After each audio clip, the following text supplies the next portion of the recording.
Bon, et j'ai bien hâte à notre prochain conférencier, le docteur Jeffrey Graham. Docteur Graham, bon voilà, merci d'être ici aujourd'hui avec nous.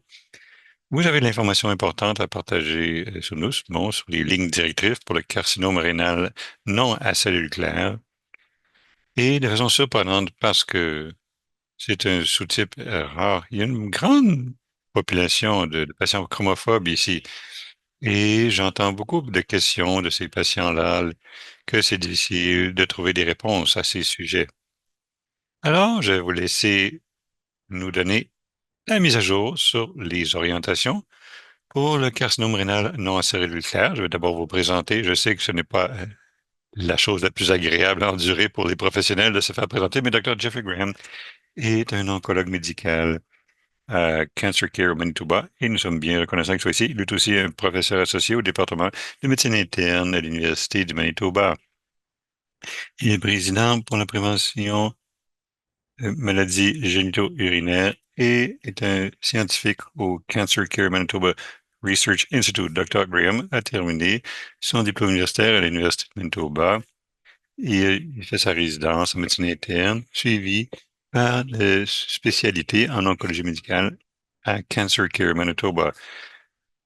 Il a terminé aussi un fellowship de clinique euh, en oncologie urinaire à l'Université de Calgary, mettant l'accent sur l'adénocarcinome avancé et aussi une maîtrise en santé publique en épidémiologie de l'Université de Harvard. Alors, merci beaucoup pour vous être joint à nous, Dr. Graham, et on aura des questions pour vous à la fin si ça ne vous dérange pas. Yo, merci, Christine. Et merci pour l'invitation. Ça me fait plaisir d'être ici. Je vais partager mes diapos ici. Bon, gestion des adénomes carcinomes non acellulaires. Alors, merci une fois de plus pour cette invitation. C'est un honneur pour moi d'être ici avec vous sur un dimanche après-midi. Et il me fait plaisir de parler des nouvelles directives que nous avons publiées récemment qui regardent la gestion des adénomes à, non à cellules claires ou en anglais NCC-ARCC, un type de cancer du rein plus rare. Alors, voici mes divulgations. Voici les objectifs. Essentiellement, ce qu'on va d'abord faire, c'est qu'on va regarder rapidement c'est quoi la classification pathologique dans les ARCC ou les adénomes à cellules claires en anglais. Ensuite, on va regarder la gestion des NCC-ARCC en regardant les sous-types les plus fréquents, papillaires et chromophobes. On va aussi parler de néphrectomie cytoréductive et la thérapie dirigée vers la métastase que je vais définir pour vous plus tard dans la présentation. Une fois de plus, on va sûrement mettre l'accent sur les RCC papillaires et chromophobes et le reste de la présentation, ça va être des options de thérapie systémique dans le RCC chromophobes et papillaires métastatiques où on commence à voir des nouvelles données qui émergent sur les options dans ces sous-types rares d'adénocarcinome non à cellules claires. Alors, cette présentation est structurée autour d'une déclaration de consensus publiée au mois de novembre cette année. Alors, il regardait la gestion du NCCRCC, bon, l'adénocarcinome non à cellules claires, ou en anglais, le NCCRCC. Alors, c'est en février 2024, à la réunion de CKCF, peut-être que vous étiez là. Certains avaient peut-être entendu parler de cette réunion, mais essentiellement, à la dernière réunion, on a eu un processus de vote. On a développé ces énoncés. Bon, tous les autres énoncés avançants ont été développés. Il y avait 41 experts, incluant des oncologues médicaux, urologues, oncologues de radiation, et qui ont voté sur ces déclarations pour tenter de trouver une sorte de consensus sur comment gérer divers aspects d'adénome non à cellules claires ou NCCRCC en anglais. Alors, la première déclaration sur laquelle nous avons voté, c'est que devrait-on utiliser la nouvelle classification de l'Organisation mondiale de la santé pour la cinquième édition? Essentiellement, il y a eu un consensus de 100%. Alors, c'est quoi cette nouvelle classification de l'Organisation mondiale de la santé? On a donné cette présentation-là mercredi avec le groupe de l'Association des urologues du Canada. Il y a un pathologue, un chirurgien et moi-même.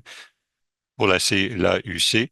Alors, je porte ces trois chapeaux aujourd'hui. Je ne suis pas un pathologiste, mais je vais faire mon possible pour passer au travers des nouvelles classifications pathologiques. Alors, si on retourne au début des années 80, il y avait seulement deux types de tumeurs d'adénocarcinome. Et si vous regardez 2022, lorsque cette nouvelle, en tout cas la mise à jour pour le système de classification a été publiée, il y a maintenant 21 types d'adénocarcinome. Et ici, on voit une diapo complexe avec différents sous-types. Et comme vous le savez, l'adénocarcinome à cellule claire, c'est le plus fréquent. Et c'est à ça qu'on pense lorsque quelqu'un parle d'un cancer du rein.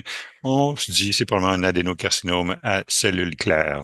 Et comme vous pouvez voir ici, il y a toutes sortes de sous-types. Et vraiment, en tant que groupe, les autres sous-types sont classifiés comme étant sous la catégorie générale comme étant non acellulaire.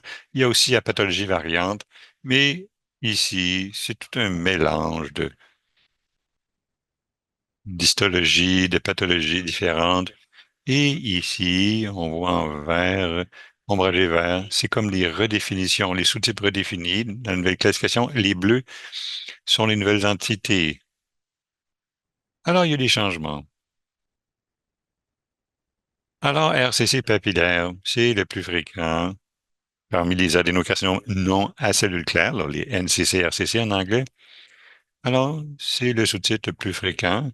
Alors, la grande distinction qui a été faite dans cette nouvelle mise à jour de l'Organisation mondiale de la santé du NCC-RCC, ce n'est plus divisé par type 1 versus type 2. Traditionnellement, c'est comme ça qu'on les séparait.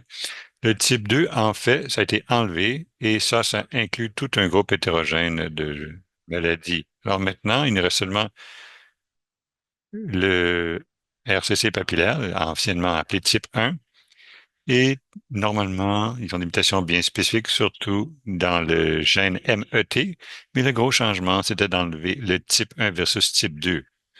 Alors maintenant, on a juste papillaire, RCC papillaire. Il y a aussi des nouvelles catégories de RCC moléculairement définies, ce qui est assez intéressant. Alors, on peut voir ici 7 RCC moléculairement définis, ce qui veut dire qu'ils ont besoin de tests supplémentaires pour le diagnostiquer, que ce soit de chercher des fusions de gènes ou une mutation spécifique d'un gène. Ce sont maintenant formellement définis dans les nouveaux critères de l'OMS. Alors ici, ALK Rearrange, bon, le réarrangement ALK, c'est une mutation qu'on trouve dans certains cancers du poumon. C'est peu fréquent dans le RCC, mais il y a des ALK, des réarrangements d'ALK dans certains adénocarcinomes non à cellules claires et ils vont réagir différemment.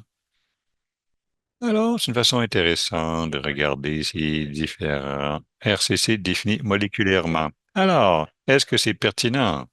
C'est quoi la pertinence de cette reclassification? Alors, on sait maintenant qu'il y a des sous-types plus agressifs d'adénocarcinome. Bon, SMARC B1, le déficient en SMARC B1, c'est un des plus agressifs pour ce qui est des tumeurs d'adénocarcinome. Il y a aussi, cette classification va peut-être avoir un impact sur les options de thérapie, par exemple. Tous ceux qui sont déficients en SMARCB1 ou SMARC B1. Typiquement, on utilise la chimiothérapie par opposition à l'immunothérapie. Et aussi, ça a des implications pour, bon, le syndrome du cancer hérité ou parfois associé avec des mutations de lignée germinale spécifiques. Ça pourrait avoir un impact sur l'état. Il y a aussi une entité qui s'appelle la différenciation sarcomatoïde et rhabdoïde. Donc ce n'est pas un sous-type comme tel, mais c'est une caractéristique pathologique qui est vue dans plusieurs sous-types. Donc on peut avoir sarcomatoïde à cellules claires, sarcomatoïde papillaire, et cette caractéristique qui est vue dans un rapport de pathologie est maintenant vue comme étant un biomarqueur pour la réponse à l'immunothérapie. Donc on va en parler un peu plus tard durant la présentation de façon plus détaillée.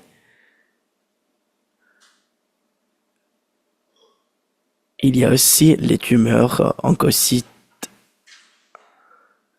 et ça fait partie du nouveau système de classification de l'OMS.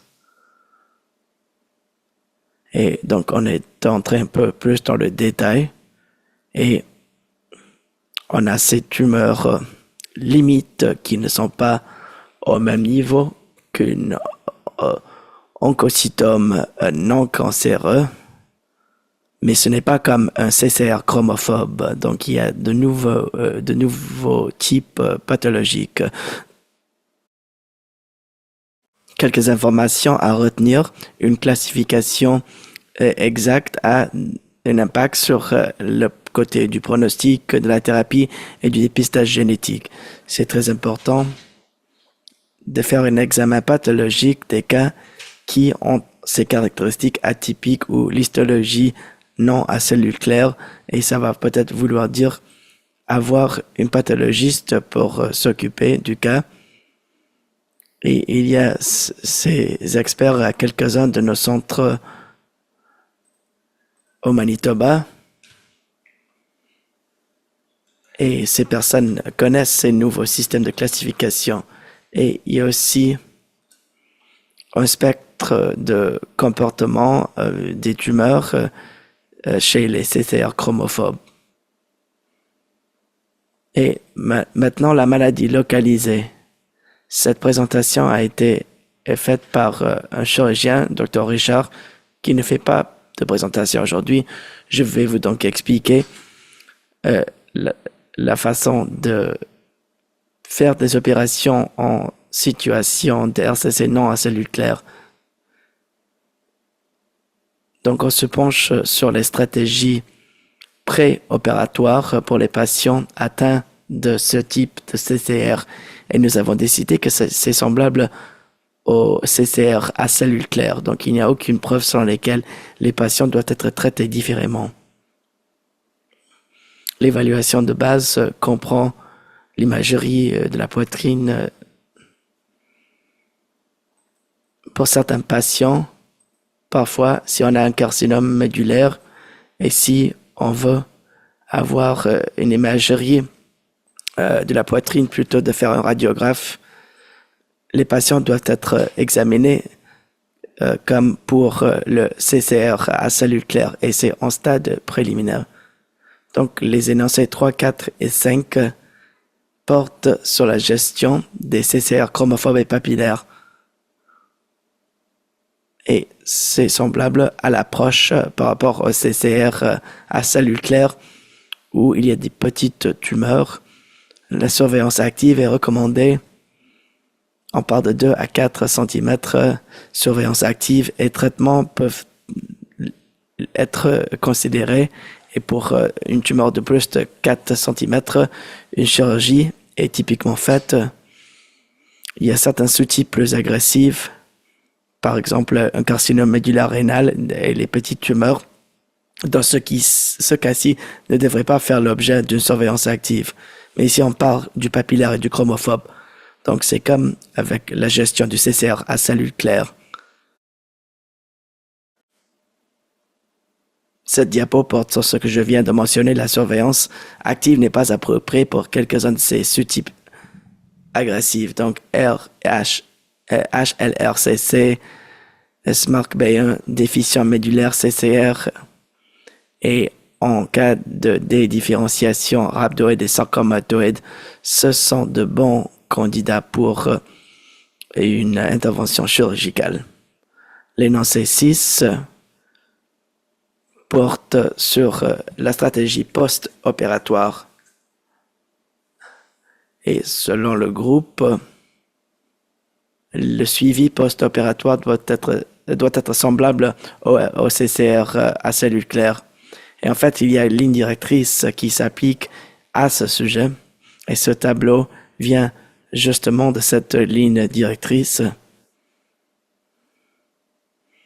Quelques-uns des urologues présents à notre réunion voulaient savoir si les patients atteints de ce type plus agressif devraient être suivis de près. Et donc, ça fait partie de cette catégorie à risque élevé, un groupe post-opératoire où il y a plus d'imagerie et un suivi se fait pendant 5 ans. Un sujet très important, c'est le traitement adjuvant. Et comme vous le savez, un essai clinique vient d'avoir lieu et a été publié. Et pembrolizumab, pendant 1 an, a amélioré le taux de survie pour les patients atteints de CCR à cellules claires qui avaient une maladie à risque plus élevé. Donc, c'est vraiment changer la donne par rapport à la gestion du CCR localisé. Mais la question se pose, est-ce que ces données s'appliquent à des patients avec des CCR non à cellules claires? Elle est dans ces 7 à poser cette question. Et il y a un consensus selon lequel les patients avec un CCR non à cellules claires, chromophobe papillaire, par exemple, ne devraient pas se faire offrir un traitement adjuvant si ça ne fait pas partie d'un essai clinique. Parce que cet essai clinique ne comprenait pas cette catégorie de patients. Donc, ce n'est pas raisonnable d'extrapoler les données pour s'appliquer à ces patients qui ont un CCR non à cellules claires. Et les tests génétiques, les NANC8, concernent justement ce sujet. Et la majorité des patients avec un CCR non à cellules claires devraient recevoir un traitement germinal. Et cela s'applique aux patients qui ont des syndromes hérités. Donc, si il y a une déficience en fumarate hydratose, et donc il y a une certaine variation par rapport aux critères des différentes provinces, des programmes qui sont financés dans les différentes provinces. Et voici un tableau qui détaille quelques-uns des critères pour les tests germinaux. Et l'un des critères, c'est étudier le côté de la pathologie. Donc, les patients qui ont un CCR non à cellules claires ont une plus forte probabilité d'avoir une mutation germinale sous-jacente. Donc, passons maintenant à la gestion du CCR non à cellules claires avancé. Donc, les NANC9 concernent le modèle pour pronostiquer utilisé dans le domaine du CCR pour fournir des informations utiles aux patients. Cela informe les options de traitement selon le groupe. C'est possible d'utiliser ce modèle pour des patients qui ont des maladies métastatiques papillaires ou chromophobes, et une équipe à Calgary a fait un excellent travail pour valider l'utilisation de ce modèle dans différents sous-types. Et donc, il y a 6 facteurs utilisés dans ce modèle, 2 qui sont cliniques, 4 autres qui sont des facteurs en laboratoire. Et selon le nombre de facteurs, chez un patient, les patients peuvent être divisés en 3 groupes favorables à risque moyen et à risque peu élevé. Et c'est associé à des choses comme la survie. Le Dr. Hang a étudié ce modèle dans le contexte du CCR papillaire et chromophobe. Et vous voyez que ce modèle divise les patients en 3 groupes au niveau du pronostic. Donc, ça peut être utilisé en cas de CCR papillaire chromophobe avancé.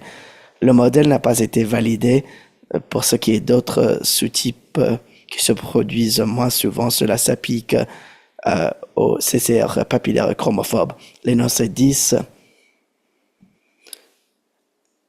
concernent le fait que les patients qui ont reçu un diagnostic de CCR non à cellules claires devraient se faire offrir la possibilité de participer à un essai clinique. Il y a un consensus de 100%. C'est un énoncé très important. Et il y a certains essais cliniques qui sont en train de recruter. Je ne sais pas s'ils sont ouverts au Canada. Nous n'en avons pas au Manitoba. Je ne sais pas que ce qui se passe ailleurs au pays, mais il y a des essais cliniques aux États-Unis qui portent sur le traitement de ce groupe de patients. Et Donc, si on enlève la tumeur en situation de métastasie, c'est quelque chose qui a été étudié dans le domaine du CCR à cellules claires et essai clinique a examiné cette approche en CCR à cellules claires et il s'est avéré que le traitement sans thérapie de suivi n'était pas plus efficace et chez les patients de CCR non à cellules claires, il y a moins de données, mais chez certains patients qui ont un CCR papillaire chromophobe métastatique, dans ce cas-ci, une néphrectomie cytoréductive peut être utilisée. Et donc, c'est quelque chose dont il faut discuter avec le patient et avec le médecin. Donc, c'est très peu de patients qui pourraient profiter de cette approche. Donc, quels sont les critères? Ce sont des patients qui ont des profils de risque favorables, qui ont un CCR chromophobe papillaire, un bon état de performance, une tumeur qui pourrait être resséquée. Et un autre facteur de prise de décision, c'est la maladie symptomatique, c'est-à-dire enlever la tumeur principale. Et donc avec le Dr Heng, je l'ai étudié durant ma bourse à Calcrate, et nous avons étudié cette idée d'une néphrectomie cytoréductive avec des patients qui ont un CCR papillaire rénal, et cela a amélioré le taux de survie. Cependant, il y a un biais de sélection et il y a certaines variables qui pourraient expliquer cet écart de survie. C'est une étude rétrospective, mais qui donne certaines preuves selon lesquelles il y a des patients qui pourraient profiter de cette approche, notamment pour ce qui est du CCR papillaire. Et si on a une néphrectomie cytoréductive différée, cela s'applique au CCR à cellules claires et cette approche différée, c'est donner aux patients un traitement systémique en premier et ensuite on réévalue le rôle d'une chirurgie selon la réponse au traitement. Cette approche est utilisée pour ce qui est de CCR à cellules claires. Il y a certaines études, en fait, il y a une méta-analyse qui montre que cette approche différée, en fait, il y a des patients qui peuvent bien répondre à ce genre d'approche. Et qu'on utilise cette approche en CCR non à cellules claires, il y a moins de données, mais selon le groupe, il y a des patients pour lesquels ce genre d'approche différée pourrait être approprié et c'est extrapoler des données des CCR à cellules claires. Cela s'applique au CCR papillaire. Donc, qui sont ces patients? En fait, ce sont des patients qui ont bien répondu à la thérapie, qui ont bien répondu au cancer à l'extérieur du rein. Et ça doit être, ces tumeurs doivent pouvoir être resséquées. Typiquement, on parle de 6 à 12 mois après la thérapie systémique. Donc, c'est un petit groupe de patients pour lequel ce traitement peut être utilisé. Et qu'en est-il du rôle du CCR non à cellules claires oligométastatique? Donc, typiquement, c'est moins de 3 à 5 métastases. Et pour ces patients qui ont des cancers papillaires chromophobes oligométastatiques, cette idée d'une thérapie axée sur la métastase peut être utilisée. On utilise donc des approches thérapeutiques locales pour les patients qui ont un nombre limité de métastases. Donc, quelles sont les différentes modalités? Ça peut comprendre de la radiothérapie pour les sites individuels de cancer. Il y a aussi des interventions chirurgicales pour enlever un nodule. Donc, ce sont les deux modalités, la radiothérapie et la chirurgie pour ceux qui ont ces maladies métastatiques à faible volume. Et c'est très utile pour les patients qui ont un CCR chromophobe avancé.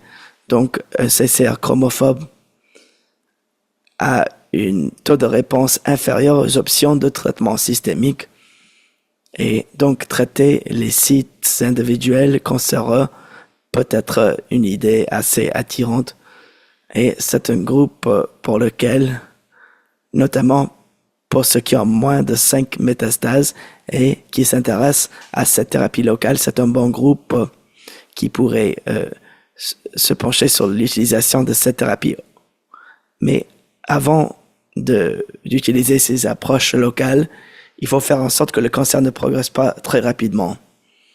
Donc les patients qui ont une maladie qui progresse très rapidement ne sont pas des bons candidats. Ils devraient recevoir un traitement systémique. Ceux qui ont un profil de risque inférieur et finalement les patients qui ont des histologies plus agressives, donc ce n'est pas chromophobe, mais un carcinome médulaire, CCR. Donc ce sont des patients qui ne sont pas de bons candidats pour une thérapie oligométastatique. Nous allons maintenant parler de la surveillance active de la maladie avancée. Ensuite, on va parler de la thérapie systémique et on va vous donner mise à jour sur les options de médicaments pour le CCR non à cellules claires. Donc, c'est quoi la surveillance active? Donc, c'est comme la surveillance active pour une tumeur localisée. Il y a cette idée d'une surveillance active pour des patients avec une maladie métastatique. Et l'énoncé 14 se porte là-dessus. Donc, pour certains patients avec un CCR papillaire chromophobe, la surveillance peut jouer un rôle important. Ça veut dire que nous remplaçons la surveillance de radiographie avec le report de thérapie systémique. Il y a des données du domaine du CCR à cellules claires que ces approches sont efficaces chez certains patients. Et cette approche de surveillance active peut s'ajouter à d'autres options de traitement. Par exemple, des patients qui ont une maladie à faible volume pourraient avoir cette option de traitement pour 3 ou 4 sites cancéreux. La tumeur principale peut être enlevée, ensuite on passe à une surveillance active. Donc ça a l'air utile pour les patients qui ont des maladies oligométastatiques ou une CCR chromophobe à faible volume. Typiquement, ces patients ne répondent pas très bien au traitement par médicaments et certains patients ont un cancer avec un comportement un peu moins agressif. Donc, c'est une bonne option pour certains patients avec un CCR chromophobe avancé. La prochaine partie de la présentation va porter sur des mises à jour au niveau de l'utilisation de certains médicaments. L'énoncé 15 concerne le CCR papillaire. Donc, comment doit-on traiter les patients avec un CCR papillaire avancé ou métastatique qui ne sont pas de bons candidats pour la surveillance active ou pour d'autres voies de traitement? Donc, il faut utiliser des médicaments. Donc, certaines études portent sur le CCR papillaire. Et donc, il n'y a pas de grands essais cliniques de phase 3 en ce moment. Il y a certains essais cliniques en phase 2. Il y a certains essais à bras uniques. Il y a aussi des essais d'observation rétrospective. Et donc, on utilise quels médicaments? En fait, c'est semblable à l'approche pour le CCR à cellules claires. Nous avons des médicaments ciblés, des inhibiteurs, tyrosine kinase, des médicaments d'immunothérapie qui peuvent être donnés en combinaison avec d'autres médicaments. L'un des premiers essais randomisés dans l'époque moderne, c'est celui-ci, dirigé par Dr. Paul, qui travaille en Californie. Et cet essai a été fait durant ma bourse à Calgary. Et c'est un essai à 4 bras où les patients avec un CCR papillaire ont été randomisés dans 4 groupes et l'essai clinique a fermé 2 des bras et quand les activités ont été limitées. Donc ces bras ont été fermés et l'essai est devenu une comparaison des deux autres médicaments qui restaient. C'est ce qu'on utilise pour le CCR à cellules claires. Alors, les essais montrent que les patients qui ont reçu le cabozantinib avaient des taux de réponse plus élevés, c'est-à-dire environ 23%. Il y avait environ 5% qui ont eu une réponse complète. Et également, la survie sans progression était plus longue avec le cabozantinib par rapport à un taux de réponse relativement bas avec le sunitinib. Alors, ça a été l'un des premiers essais randomisés avec les patients qui avaient spécifiquement une CCR papillaire. Nous sommes aperçus que les résultats étaient assez rendus similaires au groupe de CCR papillaire et que la PFS était assez similaire. Donc, il y a eu beaucoup d'intérêt récemment pour l'utilisation de l'immunothérapie en CCR papillaire. Il y a eu un essai qui a été fait, qui n'était pas randomisé, sur des patients avec une RCC papillaire qui ont reçu une combinaison de pembrolizumab et de lévatinib. Et certains d'entre vous reconnaissez peut-être ce traitement sur le un carcinome rénal clair. Ce qu'on a trouvé, c'est qu'il y avait un taux de réponse d'environ 54%, avec un taux de réponse complet d'environ 10%, ce qui était beaucoup plus haut que avec seulement le cabozantinib de l'essai PAPMED. Donc, ce qu'on voit donc, c'est que cette combinaison ici a une activité plus élevée dans la CCR non claire, claire plutôt, et ce sont parmi les taux de réponse les plus élevés en RCC papillaire en réponse à de la thérapie systémique.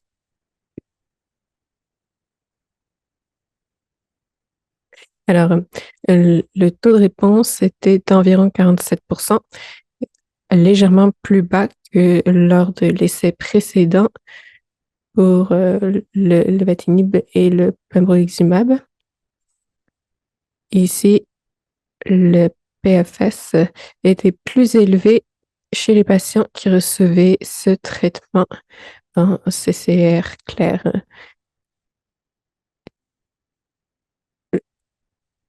L'essai ici le plus récent vient d'être présenté en septembre à l'ESMO. C'est un essai randomisé qui étudiait l'ipilimumab et le nivolumab en comparaison avec le choix du médecin sur des patients avec un CCR non clair. Donc, pas seulement des CCR papillaires.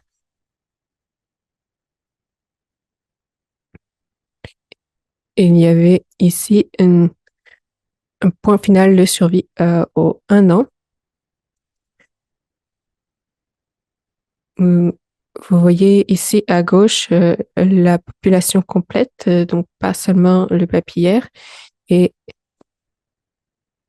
encore une fois, les patients qui ont reçu l'ipinivo avaient un taux de survie plus élevé.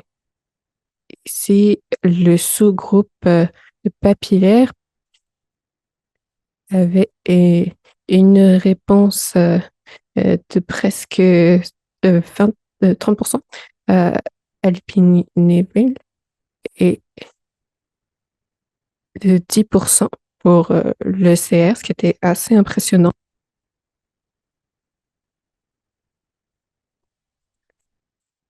Alors, le taux de réponse était légèrement plus bas en papillaire, mais euh, des résultats assez comparables lorsque nous parlons de CCR clair. Donc, nous pouvons y accéder en CCR populaire. Je crois que ce serait euh, assez important de pouvoir voir les données de façon publiée euh, et de pouvoir en apprendre plus sur ce qui a été présenté déjà il y a environ 2 mois. Alors ici, dans notre publication que j'affiche ici, nous voyons tous les détails qui résument essentiellement les données existantes en RCC papillaire avec les différents types de traitements, l'immunothérapie, la combinaison d'immunothérapie et de médicaments, avec le médicament utilisé, les taux de réponse. Donc vraiment, ici, un résumé des différentes options de traitement qui existent. Et je crois que nous avons, euh, en plusieurs années, fait avancer énormément les recherches. Donc bravo aux chercheurs qui ont mené ces essais. Alors, parlons d'un autre sous-type de RCC non clair après le RCC papillaire. Nous parlons maintenant du CCR pardon, chromophobe. Alors, comparé euh, au RCC papillaire, il y a moins de données qui nous aident à prendre nos décisions là-dessus, car c'est un sous-type qui est moins commun. Et donc, il bénéficie de moins de données disponibles.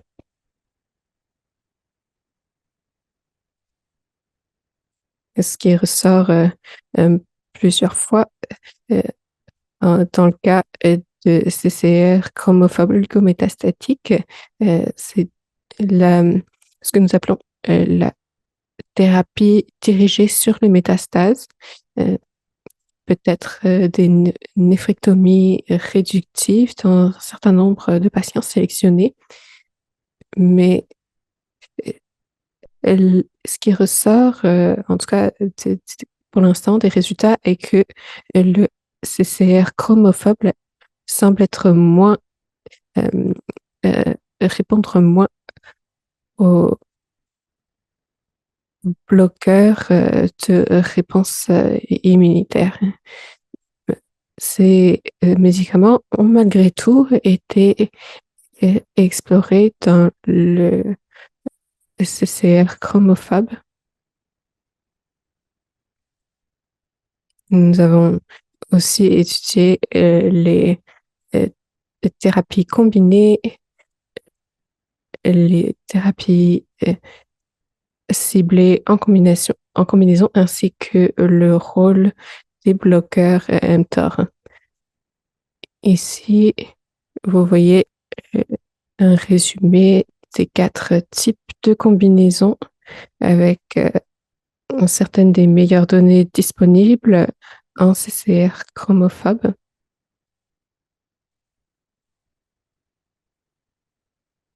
Et dans l'étude, le taux de réponse était d'environ 35%. Le labo plus niveau concernait seulement 7 patients. Il n'y a pas eu de réponse avec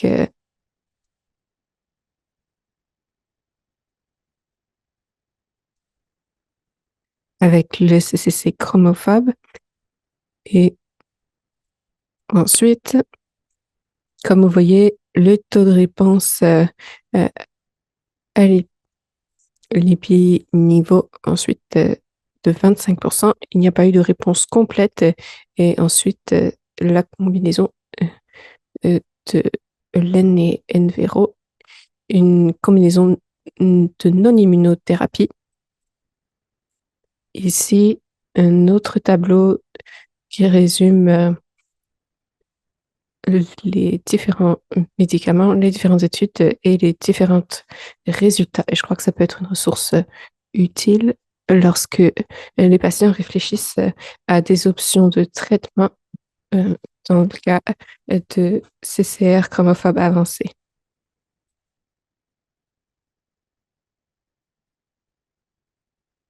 Nous avons parlé de nouveaux critères pathologiques et de classification de critères pathologiques de l'OMS, et notamment de CCR sarcomatoïde. Alors, c'est une différenciation qui est faite à travers différents sous-types de CCR.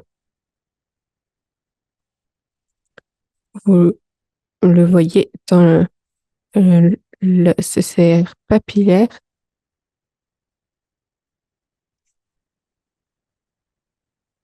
C'est un marqueur biologique prédictif, je dirais, de, de- concernant les traitements basés sur les bloqueurs. Les patients qui ont reçu l'IPI-NIVO avaient des résultats largement meilleurs, environ 60% pour le CCR sarcomatoïde. Et le taux de réponse complet, là, était d'environ 20%.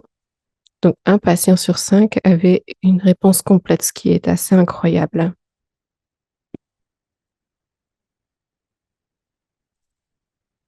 Donc, je crois que ici, nous pourrions extrapoler les données aux patients qui ont, disons, CCR papillaire avec des changements sarcomatoïdes, peut-être CCR chromophobe avec des changements sarcomatoïdes. Et bien sûr, ce serait aussi en fonction des autres pathologies qui peuvent exister chez les patients. Alors, où est-ce que cela nous mène? En matière de CCR non clair métastatique, je crois que l'environnement maintenant est de plus en plus axé sur le traitement des patients de façon personnalisée. Nous reconnaissons les différents sous-types dont nous avons parlé, le, le CCR papillaire, le CCR chromophobe, et, et ils sont traités séparément dans les essais cliniques. Donc, dans les traitements, il y a aussi des possibilités de traitement en fonction du sous-type pathologique ou moléculaire. J'en ai souligné deux ici. Vous avez l'essai SAMETA. Je ne sais pas s'il est ouvert au Canada. Il est ouvert aux États-Unis, je pense, avec une molécule appelée salitinib, avec une molécule d'immunothérapie, le durvalumab, avec le cabo et le satinib par rapport au sunitinib.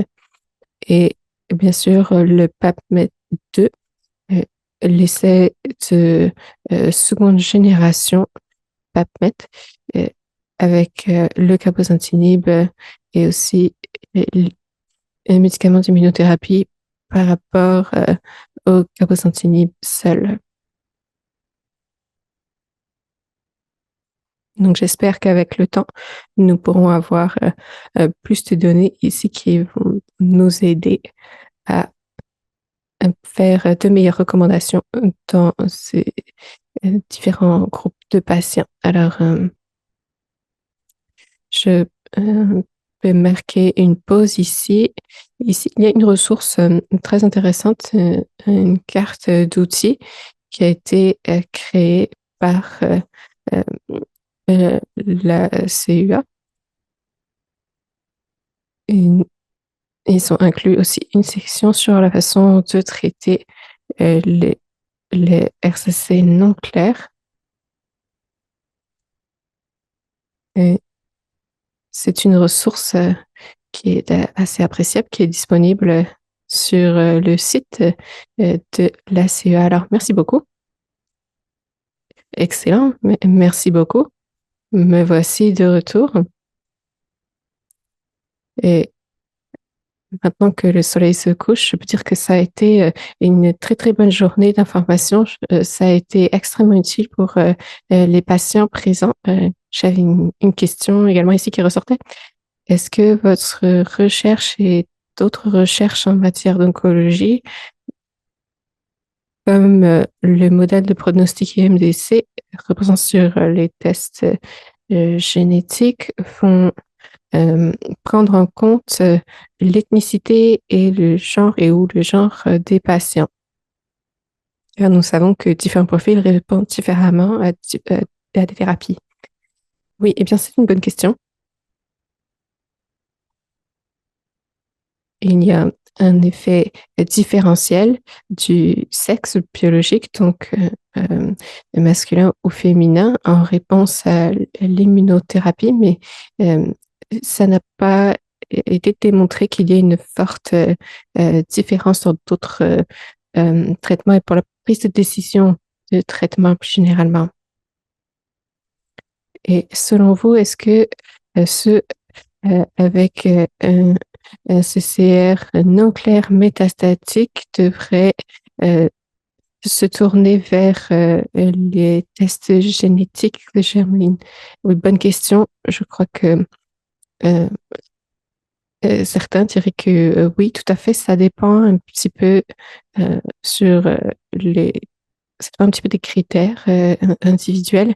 Mais je dirais que oui, si vous avez un patient avec un RCCR non clair, et ça peut être tout à fait recommandé, en effet, et ça dépend de votre province.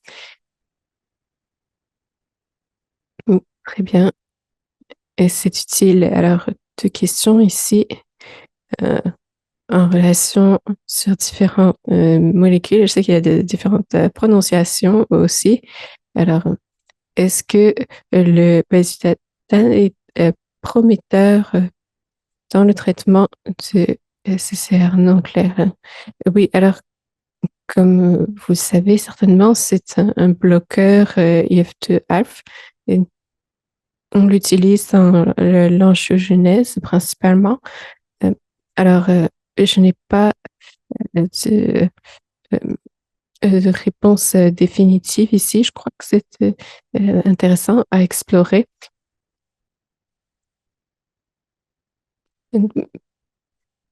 Il y a peut-être des applications aussi au-delà de l'angiogenèse. Une molécule comme le euh, euh, bezatifan peut être utile.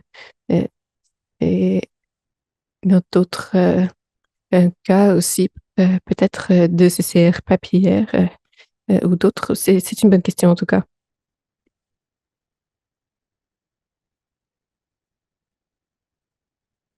Oui, et je crois que les données sur le pembrolizumab sont tout à fait encourageantes, justement. Et les réponses euh, de plus de 5% et taux de TCR de 10% sont vraiment très prometteurs. C'est quelque chose, une combinaison qui nous réjouit vraiment. Oui, et pour les patients qui reçoivent ce traitement combiné aussi, il y a un bon taux de succès. Donc, ce que nous voyons de notre côté, ce que vous voyez de votre côté, côté médical, semble corrélé. Donc, c'est vraiment une nouvelle encourageante. Peut-être que vous pouvez nous expliquer, ça fait peut-être euh, une partie de la complexité de la maladie dans le cas de CCR chromophobe qui rend le traitement difficile. Voilà, est-ce que c'est dû à une population de patients plus réduite? Oui, je crois que c'est probablement un petit peu des deux. Les données que nous avons reposent sur des panels et échantillons assez réduits et les études sont relativement de petite taille, donc ça rend les choses difficile, le choix difficile en termes de traitement. Nous ne voulons pas proposer un traitement à un patient qui est peut-être efficace, mais a trop d'effets secondaires néfastes. Donc, la décision est difficile. Nous voyons des données, effectivement, qui ressortent dans certains de ces essais qui incluent les SSR non clairs, mais je ne sais pas s'il y a des essais cliniques spécifiques au CCR chromophobe. Je crois qu'il pourrait être inclus dans des essais plus généraux qui comprennent différents sous-types de CCR, peut-être à Toronto, par exemple, peut-être qu'il y aura des ouvertures à Vancouver, ici, pour ces patients avec un CCR chromophobe. Mais ce n'est pas le cas encore pour l'instant. Oui, et merci car nous avons en effet des patients qui nous contactent à ce sujet. S'il y a une étude américaine sur les CCR chromophobes spécifiquement, y a-t-il un moyen pour que les patients ici puissent participer ou est-ce que c'est difficile? Oui, ça n'est pas impossible. Je n'ai pas vu cela dans ma pratique en 5 ans. Pour qu'un patient se rende aux États-Unis pour participer aux essais, c'est un très, très grand investissement à la fois en termes de finances, de temps, de logistique, mais c'est quelque chose qui reste possible. Ça pourrait être voilà, difficile simplement. Donc, la meilleure façon de procéder serait de s'adresser à son oncologue et de dire qu'on est intéressé par un essai. Ou bien un patient peut peut-être aussi contacter un chercheur aux États-Unis qui dirige l'essai. Ça peut être fait, bien sûr, mais ça n'est pas si facile que ça. Et il y a beaucoup de facteurs qui entrent en jeu.